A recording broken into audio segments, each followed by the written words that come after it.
Hi guys, welcome back to this week's episode of Chasing Cases with Maddie, of course. This week's episode is going to be a very detailed one, so get ready for it, strap in, let's get into it, let's go chase some cases. This week we are going to be covering the case of missing 9-year-old Asha Degree. After a full day of attending church services, having family dinner, and preparing for the week ahead, Asha Degree left her house in the middle of the night, never to be seen again. Now let's get into the background. She was born in Shelby, North Carolina, to her parents Harold and Akia Degree. Asha was a typical little girl raised on faith and education. Being raised in rural North Carolina, Asha and her brother were latchkey kids, meaning that they were expected to make their own way home from school, let themselves into the house, and complete schoolwork until their parents got home around sometime after 4:30. Asha was raised very protected from the world, and TV programs made her aware of certain dangers like predators, pedophiles. She was very scared, and her mother described her as shy and timid. Now let's get into the disappearance. Around 8 p.m. on February 13th, both children went to bed in their shared bedroom. Sometime after 9 p.m., there was a car accident on their street causing a power outage. Harold checked on his kids sometime after 12:30 when the power came back on, and then they were both in their bed. He got up again at 2:30 before he went to bed himself, checked on the kids, and they were both in their beds still.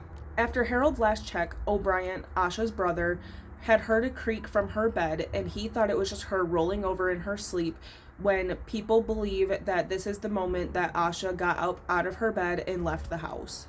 Sometime after 3:45 a.m. and before 4:15 a.m., a truck driver and a motorist both spotted a little girl walking by herself down Highway 18, and they both reported that she was wearing a white shirt and white pants. This was reported after her case was televised.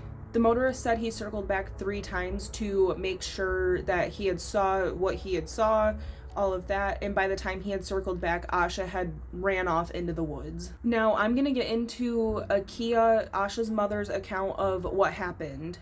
I'm going to read something and I will put it up on the screen for you. Akia woke up at 5:45 a.m. to get the children ready for school that morning. This involved drawing a bath for them because they had not been able to take one the night before due to the power outage. When she opened the children's room to wake them up before their 6:30 alarm and call them to bath, O'Brien was in his bed and Asha was not. Akia was unable to find her in the house or in their family's cars. She told Harold she could not find their daughter. He suggested Asha may have gone over to his mother's house across the street. When Akia called over there, her sister-in-law said Asha was not there. That's when I went into panic mode. I heard a car next door. I put on shoes and ran outside. Akia called her mother and told her to call the police. Now we're going to get into the investigation.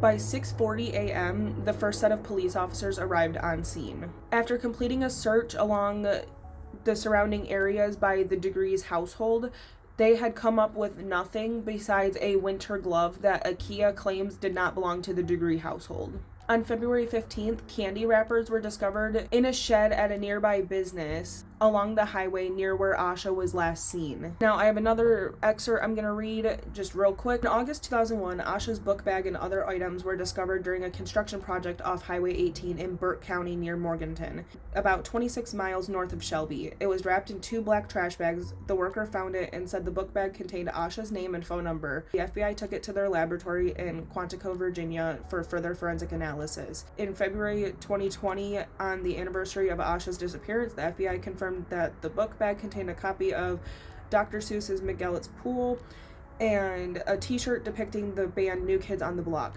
Neither appeared to have been property before they were found in her bag. The book was from the library at her elementary school.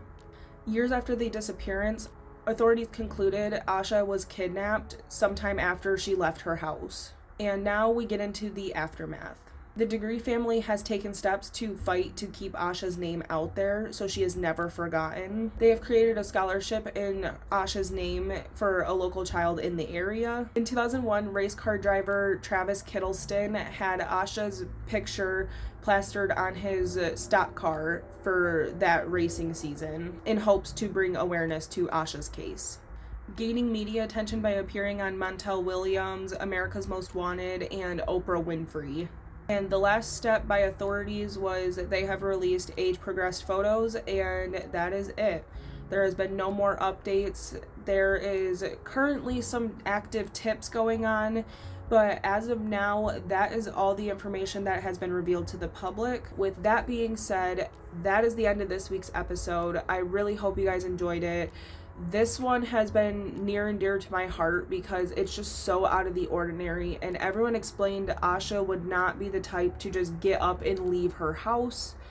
So yes, this one is very, very crazy. It's just insane, the events. But anywho, that's this week's episode. I hope you guys enjoyed it, and I will see you guys next time. Love you.